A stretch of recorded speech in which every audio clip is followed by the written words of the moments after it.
Our senior counsel for Global Affairs, former Secretary of State Mike Pompeo. Secretary Pompeo, I want to go right to it. There's a report out now that the Biden administration, their State Department, has removed sections on Palestinian incitement of terrorism and support of the boycott, divestment, and sanctions movement from their mandatory report to Congress. It's a 1970 law that requires that report. Are you concerned? I mean, because this report was basically a copy and paste of the previous State Department report under the administration when you were serving as Secretary of State, but for these deletions specifically on the support for incitement of terrorism and support for the BDS movement. Is this just an attempt to give the Palestinian Authority a free pass? Boy, Jordan, it sure looks like it. I've seen the record, the reporting of what they have assertedly done.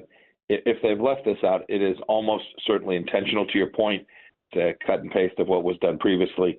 My sense is they knew precisely what they were doing. It would appear that it is aimed at not having a factual record when they go to do the kinds of things they want to do, to underwrite the Palestinians, to perhaps violate the Taylor Force Act.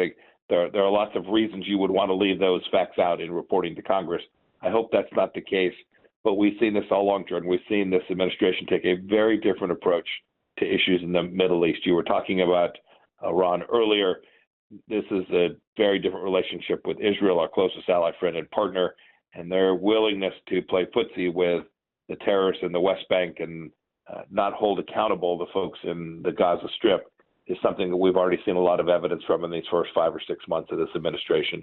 You know, Mike, one of the things that's fascinating to me in all of this is we filed in May 31st of this year with the United Nations through our European Center for Law and Justice a written statement, this is a written submission.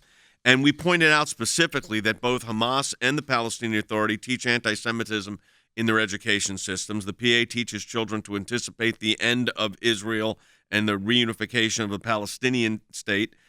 The UN itself condemned the Palestinian Authority and Hamas for adopting these school curricula and textbooks that taught this hatred to Israel.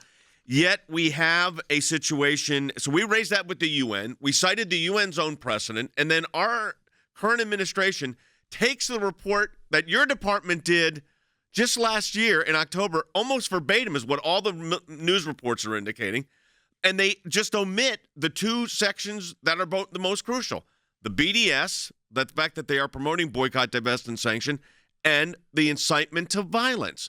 Now, you mentioned the Taylor Force Act. I think that's what's going on here. They're just trying to level their own playing field or remove the obstacles. What's your sense on that? Yes, I think that's right.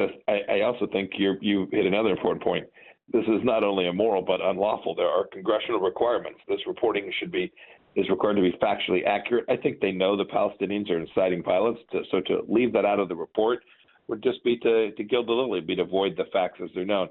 There has to be a purpose for that. The purpose would be to make sure that when they go to underwrite the Palestinians, whether that's through the UN relief agency, UNRWA, that is completely corrupt, or whether it's another method that they're going to use to underwrite the Palestinian leadership, that they can say, well, we didn't violate the Taylor Force Act, something no administration wants to be on the record for, but this one appears intent on doing.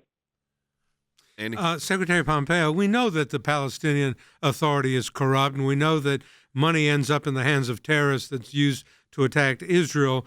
Why is the administration so emphatic in reversing the policies that you put in place when we know what the outcome is going to be?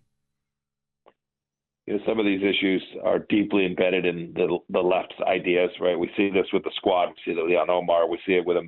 They don't understand the value of Israel to the United States as a partner. They don't understand the deep history of Israel.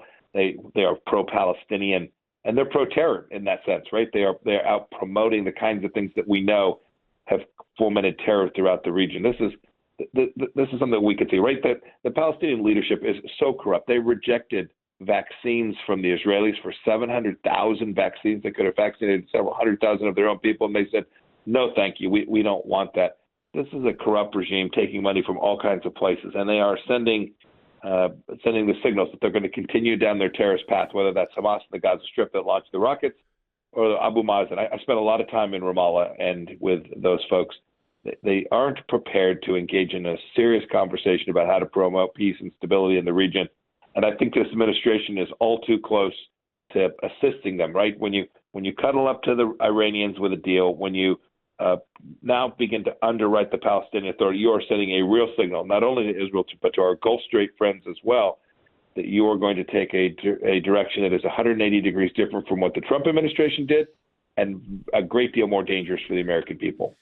Secretary Pompeo, the other part of this is not just the deletion of their incitement of terrorism and violence, but is also the promotion of the boycott, divestment, and sanctions movement that was pointed out in the last report sent to Congress. That's all gone, reportedly. And the idea here is, too, we're seeing this rise in anti-Semitism in our own country and around the world. I mean, some places it's up. Anti-Semitic attacks are up 400%. And just how dangerous to ignore, to put it all together, say we're not going to talk about the violence. We're going to whitewash their support also for these efforts like boycott, divestment, sanctions, which unfortunately are gaining some support in academic circles in the United States and also with some members of Congress. Jordan, that's why we saw so much good work done during our administration on pushing back against the BDS folks, whether that was abroad. I spent time in Thessaloniki. I went to Germany to see a place where there had been an anti-Semitic terror attack at a synagogue. These were important indications of American support for those people who were going to permit religious freedom and were going to put real costs on top of folks who were anti-Semitic or who engaged in activity like BDS activity that is on the very fringes of the anti-Semitism activities. You saw this on our campuses. We pushed back. We tried to deny funding to those schools. There's an awful lot of work to be done. We've seen this rise in anti-Semitism in our big cities, in Los Angeles, in New York. We need to make sure we're doing everything we can at home and then helping countries get it right abroad as well. The rise of anti-Semitism around the world is a dangerous thing, not only for Jews, but for all of us. Mike, last question. We've got less than a minute and a half here, but I want to get your opinion on this. The Palestinian Authority has to be dealt with. I mean, there's no question. But dealing with it this way, I think, adds to legitimacy to a regime that's not legitimate. And doesn't that, in fact, cut against the move for peace in the Middle East? Our approach was very clear. We were completely, to your point, Jay, we were completely prepared to have conversations with the Palestinian Authority, but they had to be prepared to engage right back. They had to not just say no, which is what they've done for the last decades, to really, really good outcomes for their own people. Yes, when you provide resources and money, you not only fuel the terror, but you provide global legitimacy. When America provides money to the Palestinians, we provide global legitimacy to a group of people who just simply don't deserve it. It's always great to have former Secretary of State Mike Pompeo joining us on the broadcast, part of the ACLJ team. Thank you, Secretary Pompeo, as always.